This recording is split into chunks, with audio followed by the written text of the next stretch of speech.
हमारे पूजनीय स्वर्गीय श्री सिकंदर लाल सलूजा जी एवं उनकी धर्मपत्नी स्वर्गीय श्रीमती कौशल्या देवी जी की प्रेरणा से इस फिल्म का निर्माण हुआ है। अतः ये फिल्म निर्माता रंजीत सामा एवं RA मूवीज की यूनिट द्वारा उन्हें श्रद्धांजलि स्वरूप समर्पित की जाती है।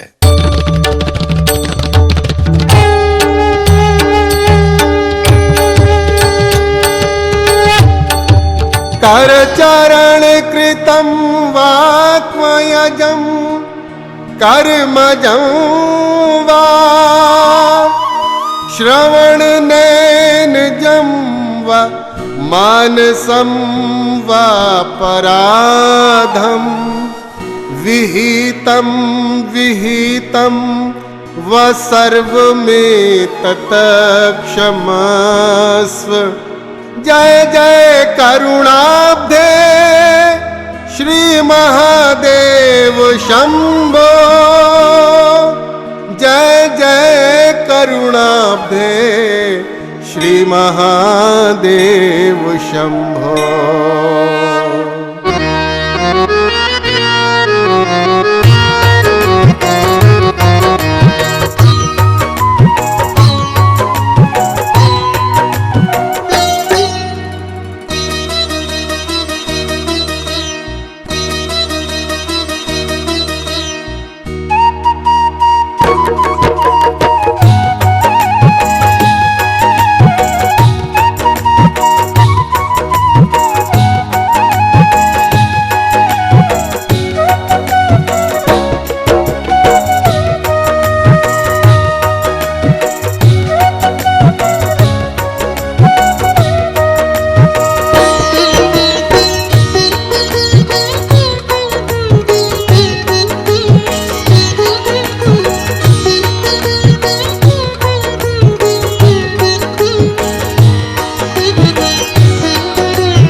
ब्रह्मांड में भगवान शिव को सबसे बड़ी शक्ति के रूप में माना जाता है।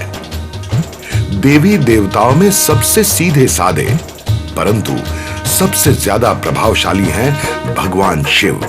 ओम नमः शिवाय, ओम नमः शिवाय, ओम नमः शिवाय, ओम नमः शिवाय। वैसे तो इनका स्वभाव बेहद शांत प्रवृत्ति का माना जाता है, परंतु अगर कभी किसी कारणवश इन्हें क्रोध आ जाता है तो इनका रौद्र रूप देखकर पूरी सृष्टि कांपने लगती है।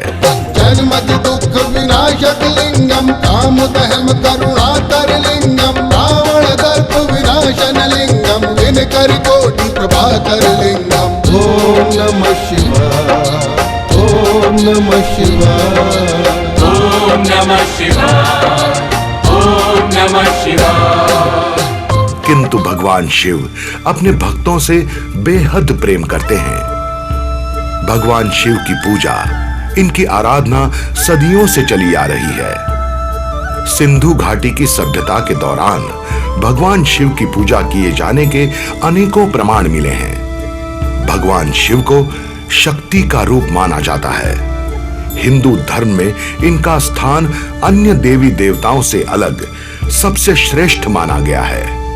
शायद यही वजह है कि हिंदू धर्म में सबसे ज्यादा उपासना भगवान शिव की जाती है।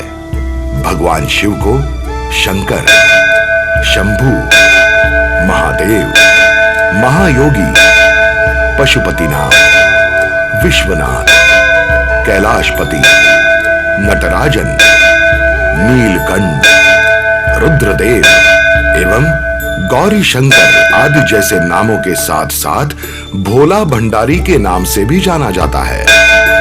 भगवान शिव का स्वरूप दूसरे देवी देवताओं से एकदम अलग है।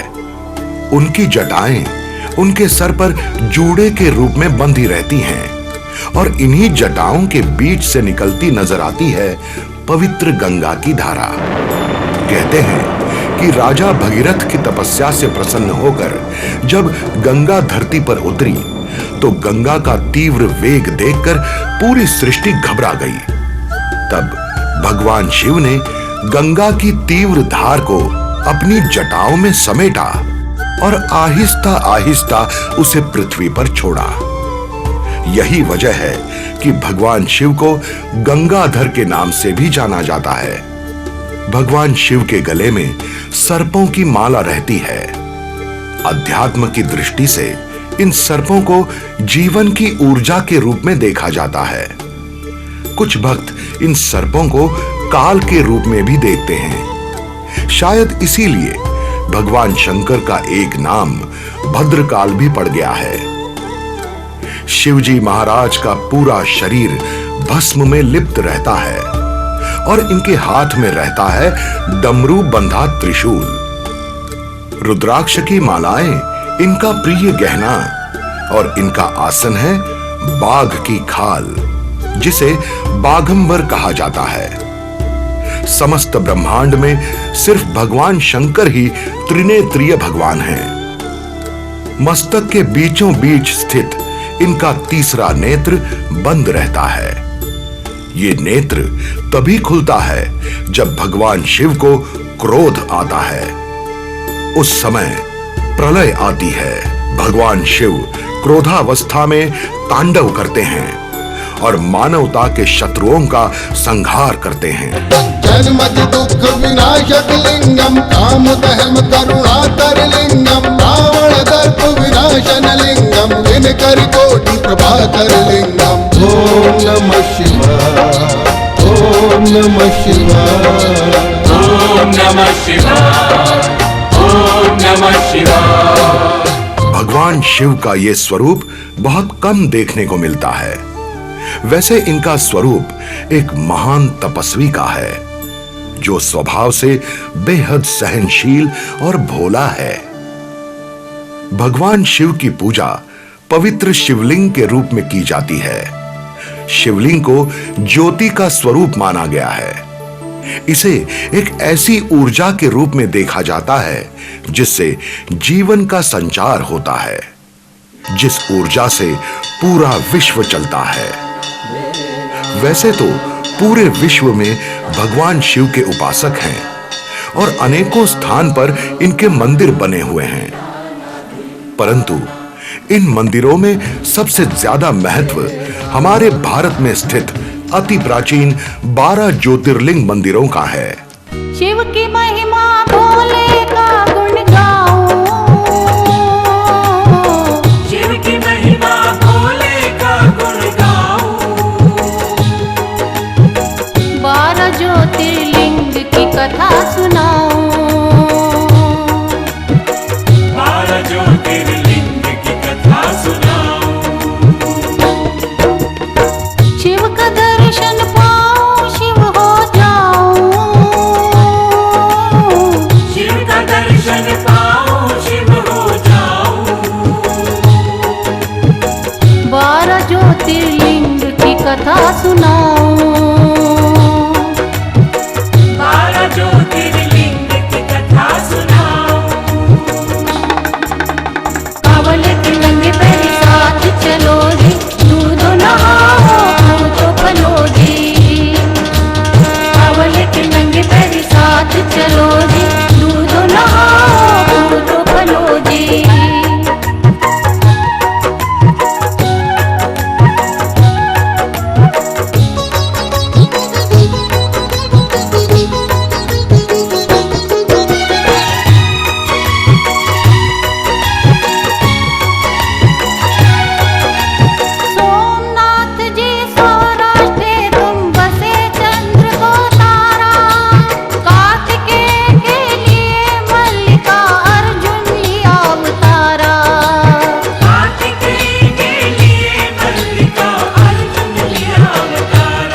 कथा सुनाऊं।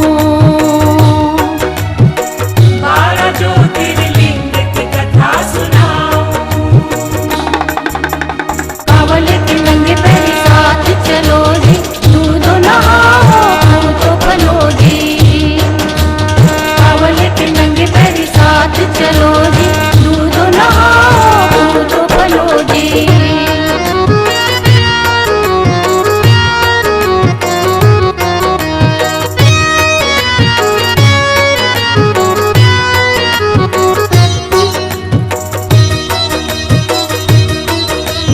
केदारेश्वर बसे हिमालय, ज्योतिर्लिंग है प्यारा।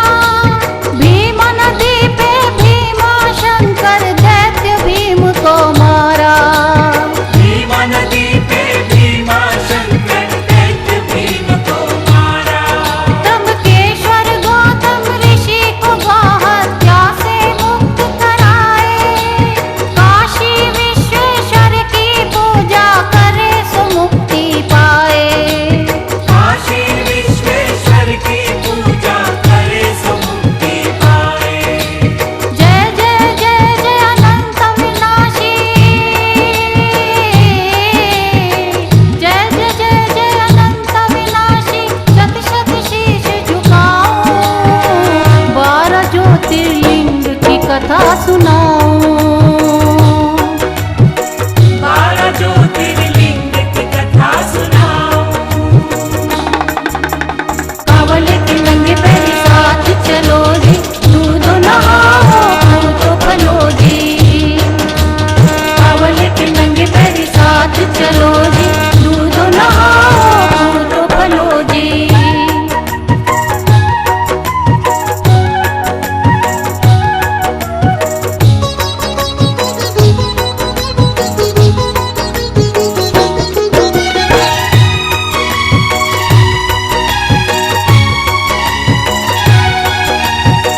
परलिकावर लेकर जाए, वैद्यनाथ फल पाए। तारुक वन अवतार लिए तो नागेश्वर कहलाए। तारुक वन अवतार लिए तो नागेश्वर कहलाए।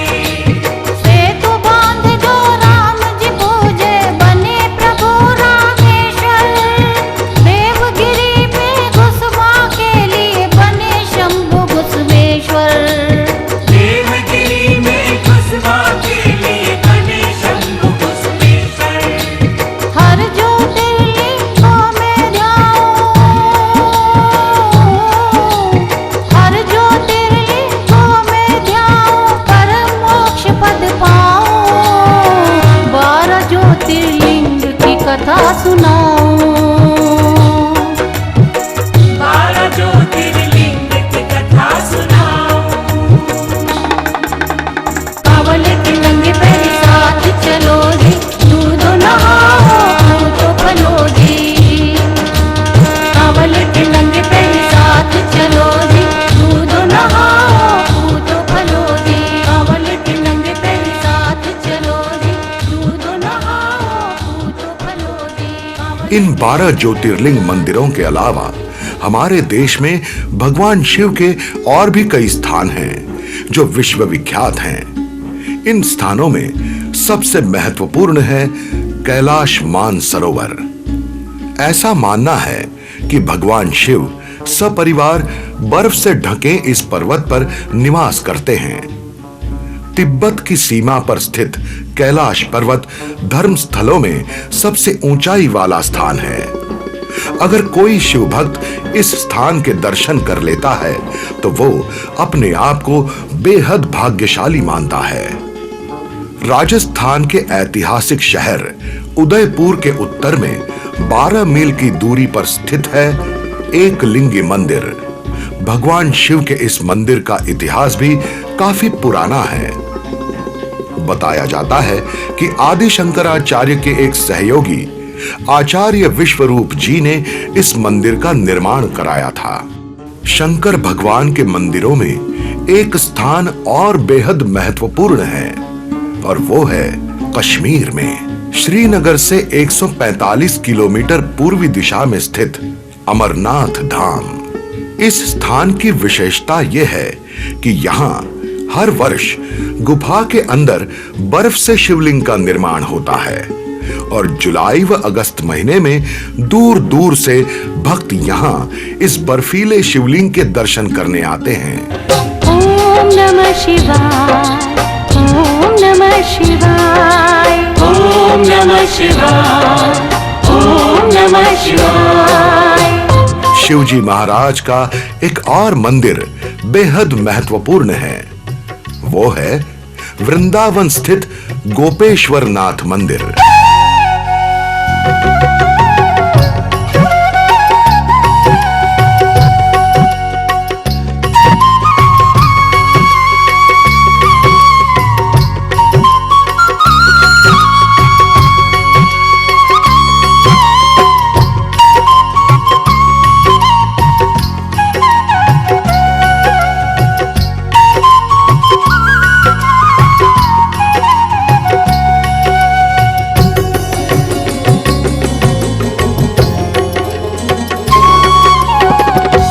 कहते हैं कि भगवान शंकर कृष्ण कन्हैया का राज देखने के लिए गोपी का वेश धारण करके यहाँ आए थे। इसीलिए इस मंदिर का नाम गोपेश्वर नाथ पड़ा है।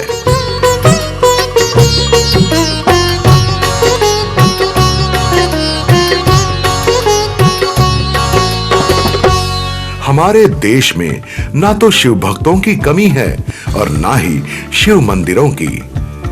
हर शहर, हर कस्बे, हर गांव में एक ना एक शिव मंदिर तो रहता ही है। वैसे कई स्थान तो ऐसे हैं जहां शिव मंदिरों की बहुतायत है। इनमें से कुछ मंदिर तो कुछ वर्षों पहले बने हैं और कुछ अति प्राचीन हैं। इसी तरह का एक शहर है यमुना जी के किनारे पर बसा ऐतिहासिक शहर अरगलपुर, जो अब आगरा के नाम से पूरी दुनिया में विख्यात है।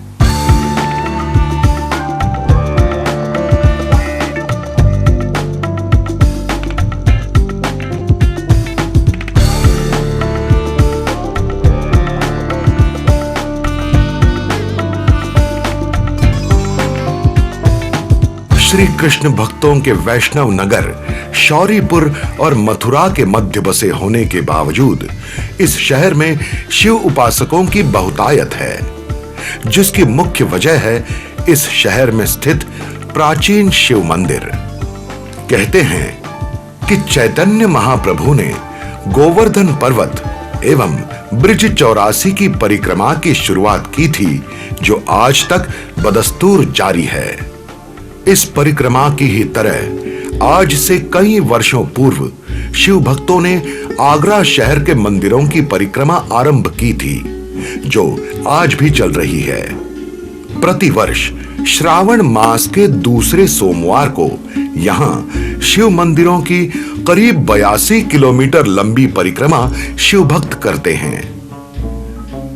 आगरा शहर के मध्य में मनकामेश्वर महादेव, रावली महादेव आदि अनेक छोटे बड़े मंदिर मौजूद हैं, जहां शिव भक्त जाकर पूजा अर्चना करते हैं और बाबा भोले भंडारी का आशीर्वाद पाते हैं। शहर के मध्य मौजूद इन शिव मंदिरों के अलावा इस शहर की चारों दिशाओं में शिव मंदिर स्थित हैं, जिनका अपना ऐतिहासिक महत्व है। शहर की पूर्व दिशा में बिल्वकेश्वर महादेव का मंदिर स्थित है। कहते हैं कि किसी जमाने में इस मंदिर के आसपास बिल्व यानी बेल पत्र के पेड़ों की बहुतायत थी। इसी कारण से इस मंदिर का नाम बिल्वकेश्वर महादेव पड़ गया। श्रावण माह के दूसरे सोमवार को यहाँ बड़ा भारी मेला लगता है।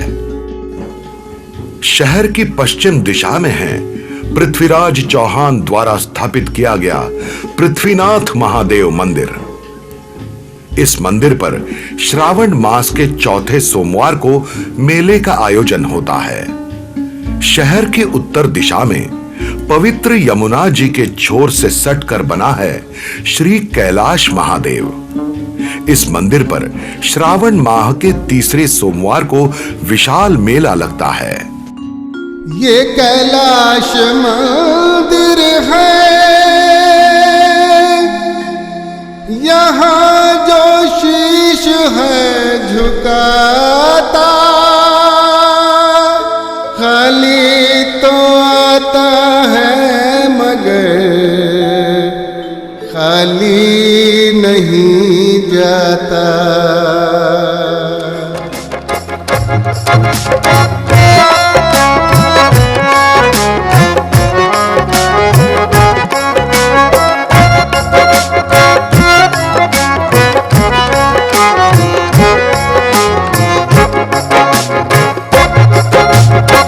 शिव शंकर जय शिव शंकर, कांटा लगे लगे ना कंकर। जय शिव शंकर जय शिव शंकर, कांटा लगे लगे ना कंकर। जय शिव शंकर जय शिव शंकर, कांटा लगे लगे ना कंकर। तू कालेश्वर तू राजेश्वर, मन कामेश्वर तू परमेश्वर। तू कालेश्वर तू राजेश्वर, मन कामेश्वर तू परमेश्वर। जय शिव शंकर, कांटा लगे लगे ना कंकर। जय शिव शंकर, कांटा लगे लगे ना कंकर।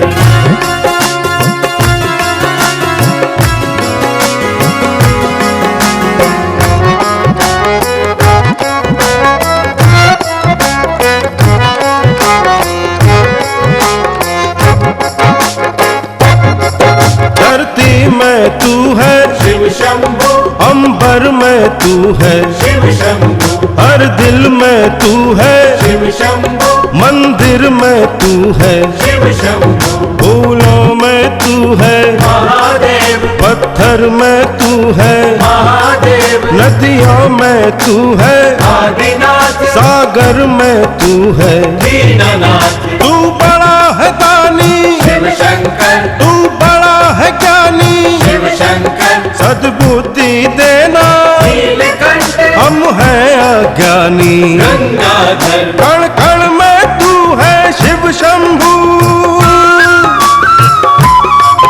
कण कण में तू है शिव शंभु, तुझसे है सारी दुनिया उजागर। जय शिव शंकर, कांटा लगे लगे ना कंकर।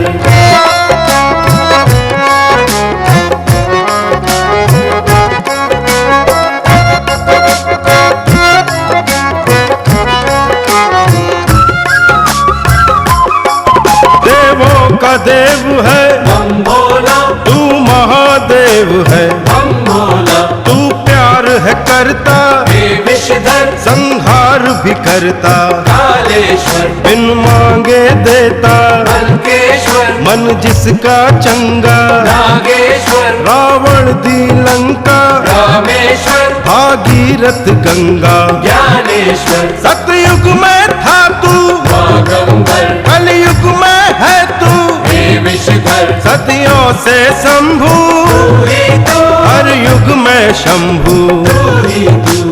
राजा हो या रंक सदा शिव, राजा हो या रंक सदा शिव, तेरी नजर में सब है बराबर।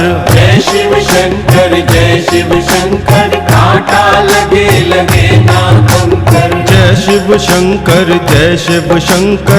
कांटा लगे लगे ना कंकर। जय शिव शंकर, कांटा लगे लगे ना कंकर। जय शिव शंकर,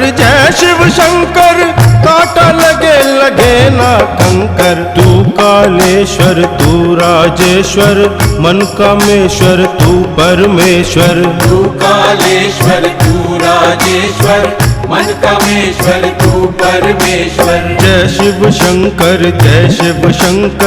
कांटा लगे लगे ना कंकर। जय शिव शंकर, कांटा लगे लगे ना कंकर। जय शिव शंकर, कांटा लगे लगे ना कंकर। शंकर जय शिव शंकर जय शिव शंकर कांटा लगे लगे ना कंकर। और आगरा शहर की दक्षिण दिशा में स्थित है श्री राज राजेश्वर महादेव।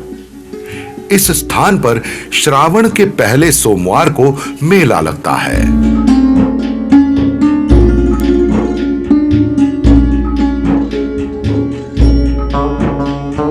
इन सभी पुरातन शिव मंदिरों में श्री कैलाश महादेव का इतिहास सबसे पुराना है। त्रेता युग में महान तपस्वी महाज्ञानी ऋषि ऋचिक के पुत्र हुए ऋषि जमदग्नि, जिनका विवाह ब्रह्म ऋषि विश्वामित्र जी की बहन रेणुका देवी से हुआ। ऋषि जमदग्नि अपनी भार्या रेणुका एवं पुत्र परशुराम के साथ जंगल में एक आश्रम बनाकर रहते थे। इस पूरे क्षेत्र को रेणुका क्षेत्र के नाम से जाना जाता था। आज ये स्थान आगरा के पास बसे कस्बे रुनकता से मात्र 2 किलोमीटर की दूरी पर यमुना जी के किनारे स्थित है। रुनकता कस्बे की भी अपनी एक पौराणिक कथा है। ऋषि जमदग्नि के पास उस समय कामधेनु गाय थी। एक बार कामधेनु की सहायता से ऋषिवर ने राजा सहस्त्रार्जुन का उसकी सेना के साथ अपने आश्रम पर आतिथ्य किया था। इस घटना के पश्चात राजा सहस्त्रार्जुन की नीयत कामधेनु को लेकर खराब हो गई। कामधेनु को पाने की उसकी इच्छा बलवती होने लगी। अपनी इसी इच्छा के चलते एक दिन सहस्त्रार्जुन ऋषि के आश्रम जा पहुंचे और उनसे कामधेनु की मांग की। ऋषि जमदग्नि को कामधेनु अपने प्राणों से भी प्यारी थी, लिहाजा उन्होंने उसे राजा को देने से मना कर दिया, जिसके फलस्वरूप राजा सहस्त्रार्जुन ने क्रोध में आकर ऋषि जमदग्नि की हत्या कर दी। परंतु कामधेनु फिर भी राजा को नहीं मिली। वो वहां से भागकर सीधी इंद्र के पास चली गई।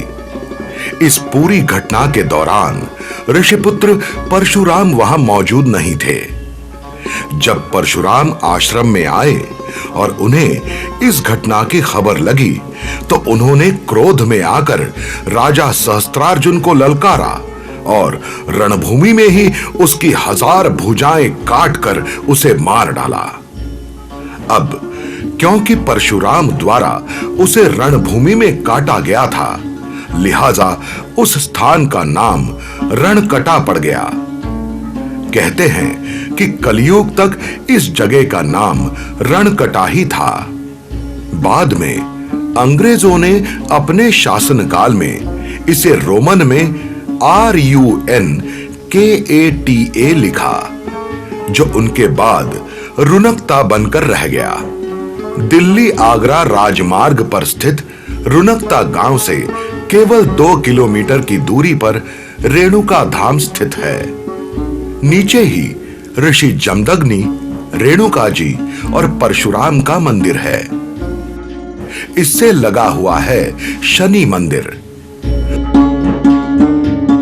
ऊपर टीले पर श्री हनुमान जी का पुरातन मंदिर है।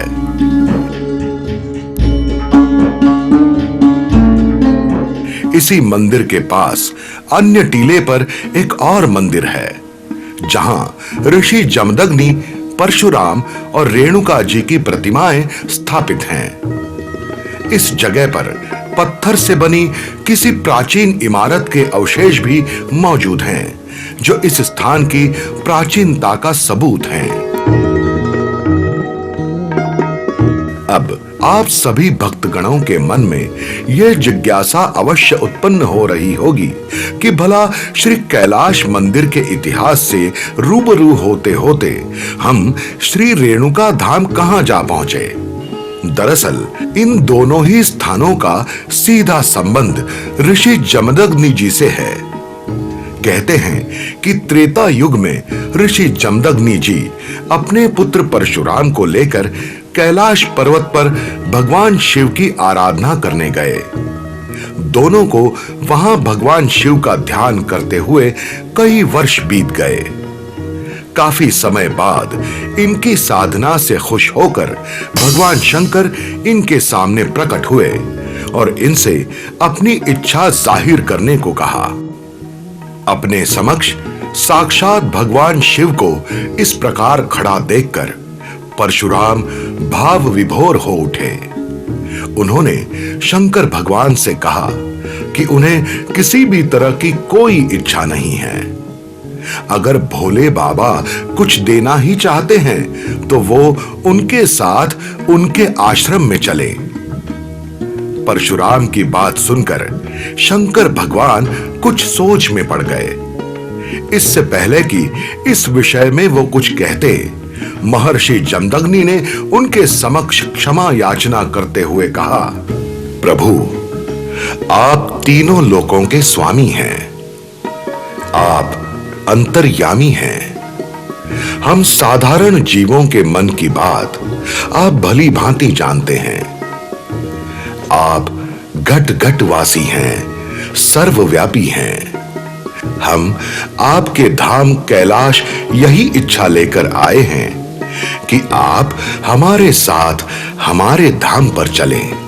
ऋषि जमदग्नि की बात सुनकर भोले बाबा मंद मंद मुस्कुराने लगे और बोले, ऋषिवर, मैं तुम दोनों पिता पुत्र की माया अच्छी तरह से जानता हूं। तुम मुझे एक गृहस्थ पारिवारिक शिव के रूप में पाना चाहते हो और ये तुम्हारा पुत्र परशुराम मेरे मरघटवासी भस्म लिप्त योगी रूप का उपासक है। अब तुम दोनों की ही इच्छा मुझे अपने साथ लेकर जाने की है, तो मेरे जिस रूप के तुम दोनों उपासक हो उन्हीं दोनों रूपों में मैं तुम दोनों के साथ चलूंगा। इतना कहकर भगवान शिव वहां से अंतर्धान हो गए और अगले ही पल दो शिवलिंग इन पिता पुत्र के समक्ष प्रकट हुए। पिता पुत्र एक एक शिवलिंग उठाकर चलने लगे तो वहां आकाशवाणी हुई, मैं इन पिंडियों के रूप में तुम लोगों के साथ चल रहा हूं, परंतु एक बात का ध्यान रखना है कि अपनी मंजिल तक पहुंचने से पहले मुझे जमीन पर मत रख देना। अगर ऐसा हुआ तो मैं वहीं स्थापित होकर रह जाऊंगा। आकाशवाणी सुनकर दोनों पिता पुत्र ने एक दूसरे की तरफ देखा और लिंग के रूप में भगवान शिव को गोद में उठाकर कैलाश से चल पड़े। दोनों अभी आश्रम में पहुंचने ही वाले थे कि इनके संध्या वंदन का समय हो गया। भगवान शिव द्वारा की गई आकाशवाणी इनके दिमाग से उतर गई, लिहाजा उन्होंने एक टीला देखकर वहां दोनों पिंडियों को रखा और संध्या वंदन के इरादे से एक और चल दिए। कुछ देर पश्चात दोनों वापस आए और पिंडियां उठाने लगे तो फिर से आकाशवाणी हुई, मेरे प्रिय उपासकों, मैंने कैलाश से चलते समय ही तुम्हें चेताया था। अब मैं यहीं पर अचल हो गया हूं। मेरी स्थापना यहीं पर कर दो और मेरी उपासना के लिए तुम लोगों को यहीं पर आना होगा। भगवान शिव का आदेश मानकर पिता पुत्र ने उसी स्थान पर उन पिंडियों की स्थापना कर दी और पूजा उपासना हेतु नित्य प्रति वहां आने लगे। कहते हैं कि इस स्थान पर शिवजी महाराज की स्थापना होने के पश्चात मथुरा से होकर जाने वाली यमुना जी ने अपना रास्ता बदला और अर्धचंद्राकार रूप लेकर भगवान शिव के स्थान को स्पर्श करके बहने लगी।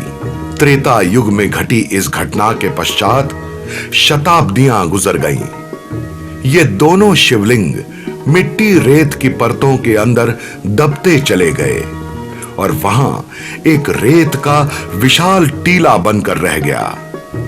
किसी जमाने में इस शिव के स्थान के नजदीक स्वामी नाम का एक गांव भी होता था।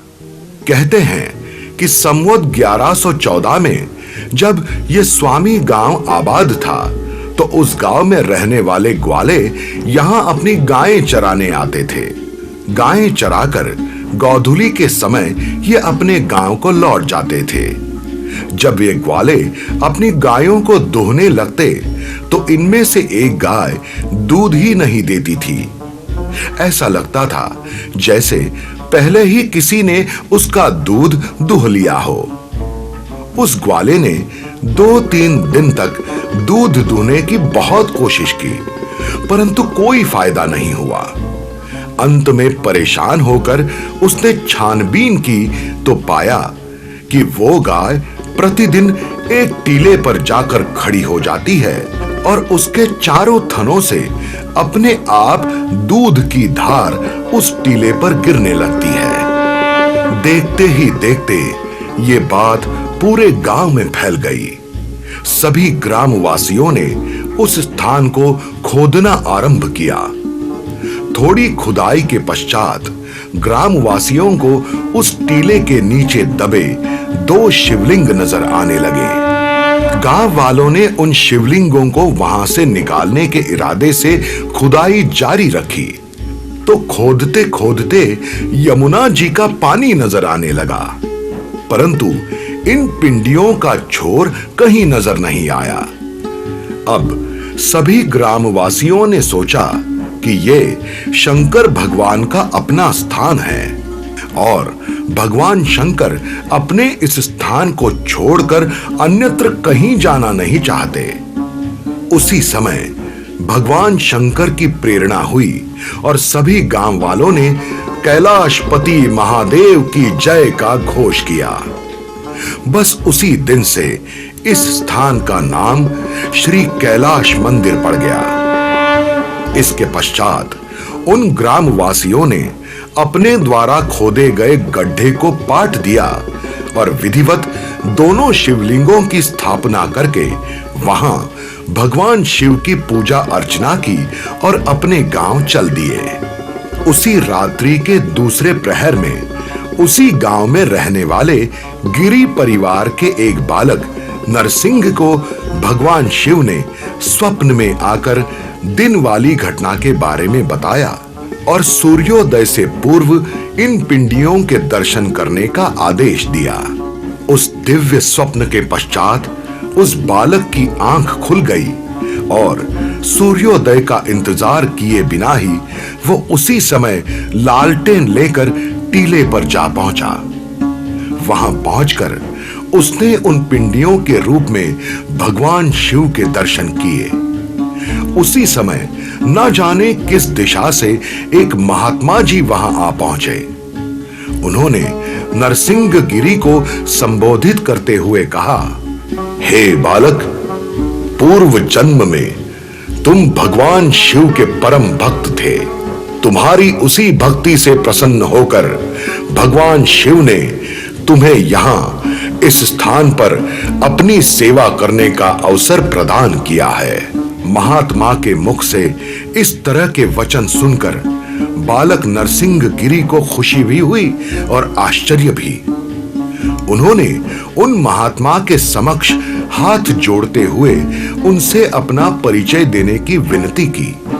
तब उन महात्मा ने परशुराम के रूप में अपना परिचय देते हुए त्रेता युग में घटी उस घटना का पूर्ण विवरण, जिसमें कैलाश पर्वत से वो शिवलिंग लेकर आए थे, बालक नरसिंह गिरी को बताया और कहा कि जब भगवान शंकर यहाँ पधारे थे उसी समय उन्होंने आकाशवाणी की थी कि कलयुग में उनकी सेवा का भार बालक नरसिंह गिरी एवं उनकी आने वाली पीढ़ियों पर होगा।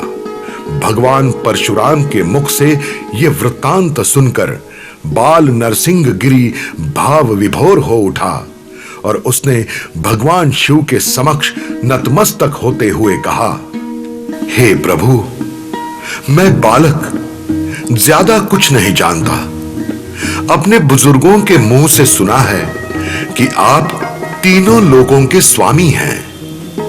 आपने अपनी सेवा का अवसर हमारे जैसे तुच्छ जीवों को दिया, इसके पीछे जरूर कोई ना कोई माया अवश्य होगी। प्रभु, आपकी इच्छा का आदर करते हुए मैं बालक इसी समय से अपना समस्त जीवन आपकी सेवा, आपकी आराधना में अर्पित करता हूं। भगवान शिव के प्रति बालक नरसिंह गिरी का समर्पण देखकर परशुराम जी का मन भर आया। उन्होंने बालक को आशीर्वाद देते हुए पास में ही रेणुका धाम में स्थित अपने आश्रम के बारे में बताया और बालक से वहां आने के लिए कहा और बोले कि क्योंकि ये शिवलिंग सीधे कैलाश पर्वत से आए हैं तो इस स्थान का नाम कैलाश मंदिर होगा। इसके पश्चात महात्मा के रूप में प्रकट हुए परशुराम जी वहां से अंतर्धान हो गए। बालक नरसिंह गिरी ने सुबह होते ही ये समस्त वृत्तांत गांव में जाकर अपने परिजनों व गांव वालों को सुनाया। उनकी सहमति से बालक नरसिंह गिरी को कैलाश मंदिर का महंत घोषित कर दिया गया। तब से लेकर आज तक इस मंदिर की संपूर्ण पूजा अर्चना सेवा का उत्तरदायित्व बाबा नरसिंह गिरी जी के वंशज पूरी श्रद्धा और भक्तिभाव से निभाते चले आ रहे हैं।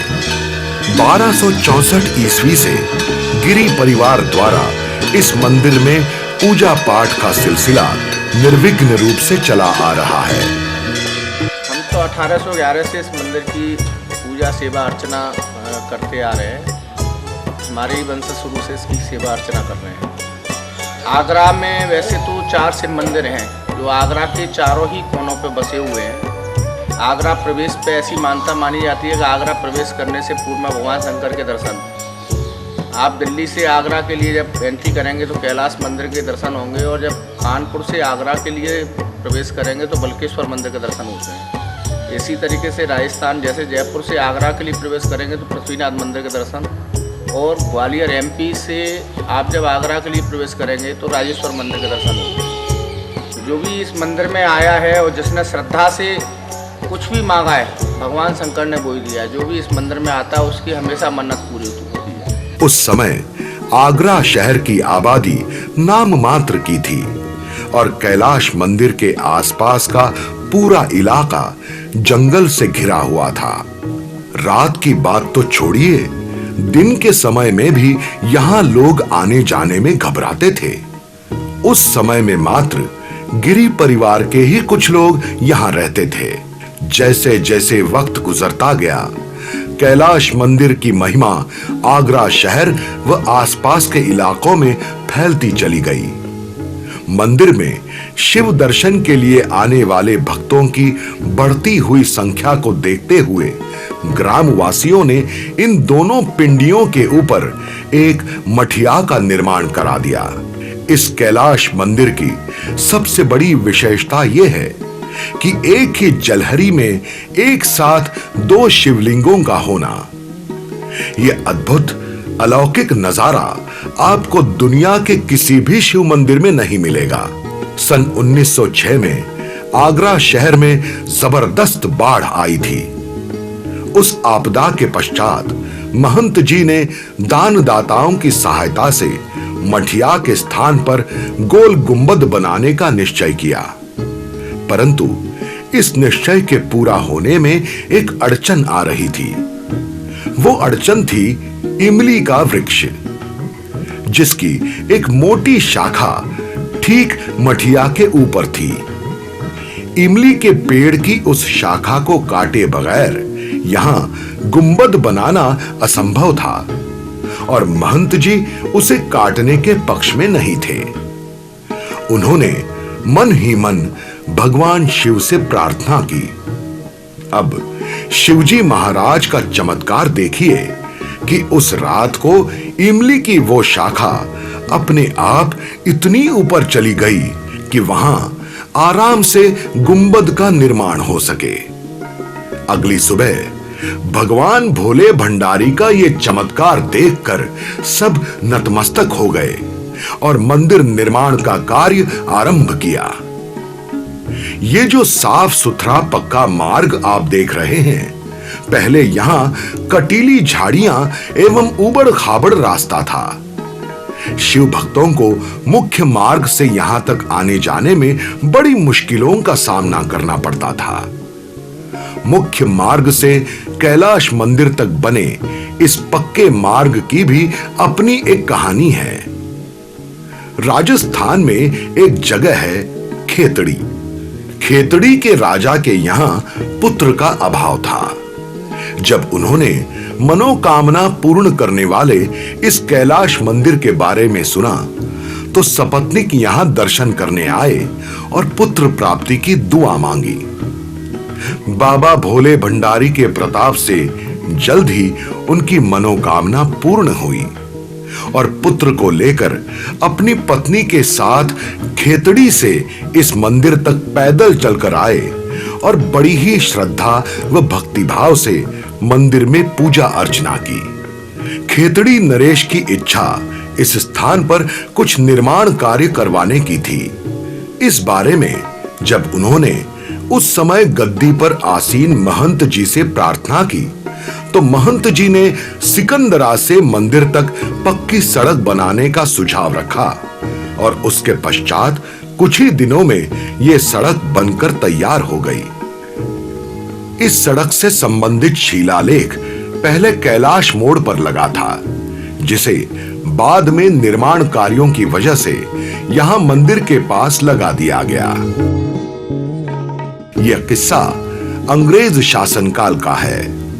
उस जमाने में यमुना जी के उस पार घना जंगल था और अंग्रेज अधिकारी वहां जाकर जंगली जानवरों का शिकार किया करते थे। इनमें से कुछ अधिकारियों की पत्नियां भी शिकार की शौकीन थीं। एक दिन आगरा शहर के जिलाधीश की पत्नी अपने कुछ मातहतों के साथ उस पार शिकार करने चली गई। दिन ढलने पर उसके मातहत तो वापस लौट आए, परंतु वो महिला जंगल में रास्ता भटक गई। पत्नी के इस प्रकार जंगल में खो जाने से जिलाधीश महोदय बड़े व्यथित थे। उनकी व्यथा देखकर उनके एक मातहत ने श्री कैलाश मंदिर जाकर प्रार्थना करने की बात की। बात जिलाधीश महोदय की समझ में आ गई और उन्होंने उसी समय श्री कैलाश मंदिर में जाकर प्रार्थना की और एक उम्मीद के साथ अपने घर लौट आए। बाबा भोले भंडारी ने उनकी उम्मीद बनाए रखी और कुछ समय पश्चात ही उनकी पत्नी रात्रि में ही सकुशल लौट आई। उस दिन श्रावण माह का तीसरा रविवार था। अगले दिन यानी श्रावण के तीसरे सोमवार को जिलाधीश महोदय पत्नी को लेकर पूजा करने श्री कैलाश मंदिर पहुंचे और महंत जी के हाथों विधिवत पूजा कराई और उसी समय श्रावण मास के तीसरे सोमवार को सरकारी अवकाश की घोषणा की। उस समय से लागू किया गया यह अवकाश आज तक चला आ रहा है। श्रावण के तीसरे सोमवार को यहां भव्य मेला लगता है, जिसमें दूर दूर से भक्तगण यहां आते हैं। श्रावण के चौथे सोमवार को श्री कैलाश मंदिर में पार्वती मेला के नाम से औरतों का मेला लगता था, जिसमें शामिल होने के लिए रविवार रात से ही यहां औरतों के झुंड आने लग जाते थे। रात भर औरतें पार्वती विवाह के उत्सव में लगी रहती थीं और दिन भर औरतों के गाने बजाने एवं नाचने का कार्यक्रम चलता रहता था।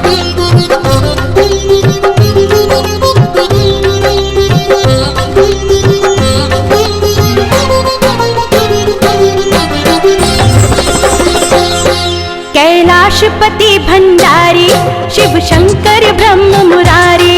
कैलाशपति भंडारी शिव शंकर ब्रह्म मुरारी। गौरी गणेश संग प्यारी नंदी पर तेरी सवारी। बाबा भोले भंडारी तेरी महिमा जग से न्यारी। न्यारी। ओम नमः शिवाय, ओम नमः शिवाय, ओम नमः शिवाय, ओम नमः शिवाय।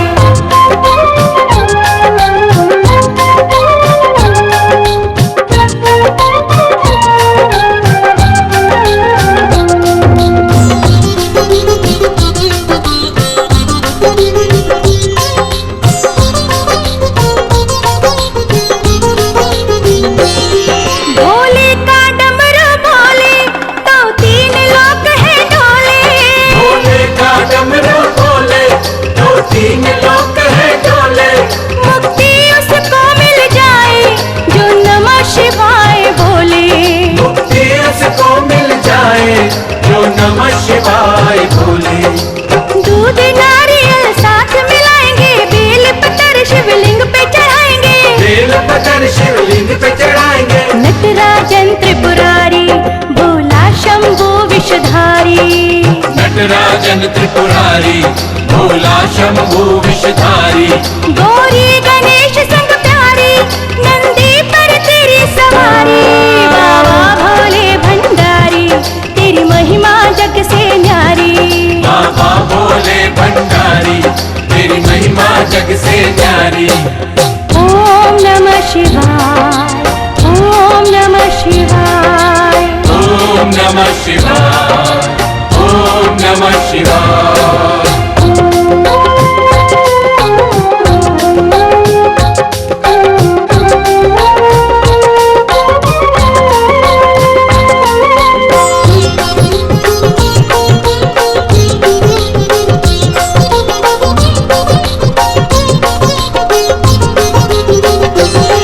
बहु नाम है तेरे प्यारे जिस नाम से भक्त पुकारे।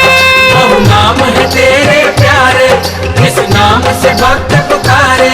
उसी नाम से तूने शंभु भक्तों को दिए सहारे। उसी नाम से तूने शंभु भक्तों को दिए सहारे। स्वामी तीनों लोगों का पर भोला भाला है, तुझसे ही भोले सारे जग में उजाला है। तुझसे ही बोले सारे जग में उजाला है। शंभु खप्पर धारी तू दाता हम है भिखारी। शंभु खप्पर धारी तू दाता हम है भिखारी। गौरी गणेश संग प्यारी नंदी पर तेरी सवारी। बाबा भोले भंडारी तेरी महिमा जग से न्यारी। बाबा भोले भंडारी तेरी महिमा जग से न्यारी। जन्मति दुख विनाशक लिंगम काम दहम करुणाकर लिंगम रावण दर्प विनाशन लिंगम दिनकर कोटि प्रभाकर लिंगम।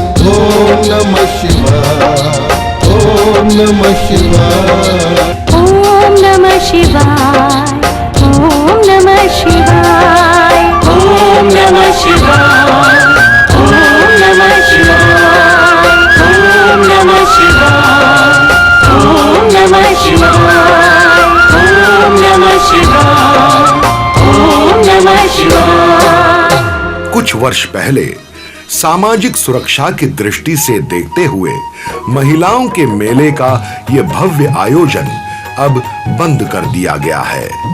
श्री कैलाश मंदिर के आसपास का इलाका कैलाश गांव कहलाता है। जिस किसी भी धनवान की यहाँ मनोकामना पूर्ण हो जाती थी तो वो धर्मशाला या कुआं बनवा देता था।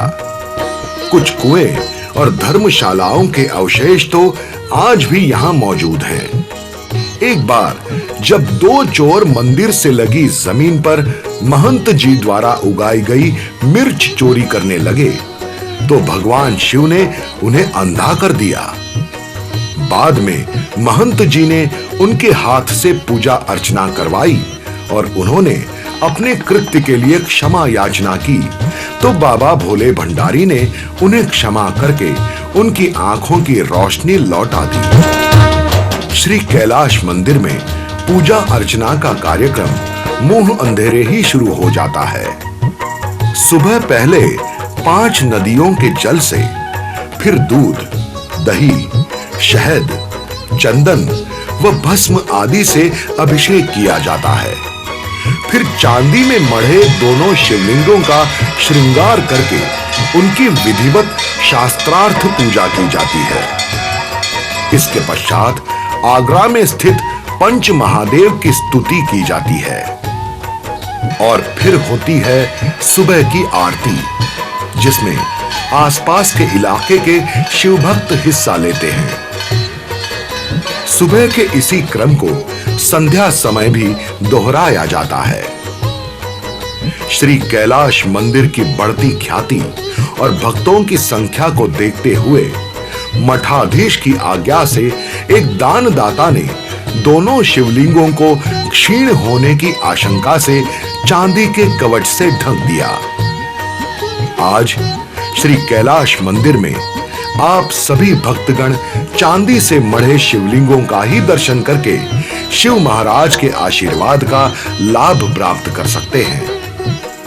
वैसे तो इस मंदिर में हर वर्ष श्रावण के महीने में जबरदस्त भीड़ भाड़ रहती है, परंतु पिछले कुछ वर्षों से यहाँ के मठाधीश द्वारा हर वर्ष श्रावण के आखिरी दिनों में ये 108 कुंडीय विशाल महायज्ञ का आयोजन किया जाता है, जिसमें शहर के गणमान्य व्यक्ति एवं शिव उपासक सपरिवार सहित बढ़ चढ़कर हिस्सा लेते हैं। इस महायज्ञ का मुख्य उद्देश्य समस्त विश्व में शांति, भाईचारा व आपसी मेलजोल बना रहने का होता है।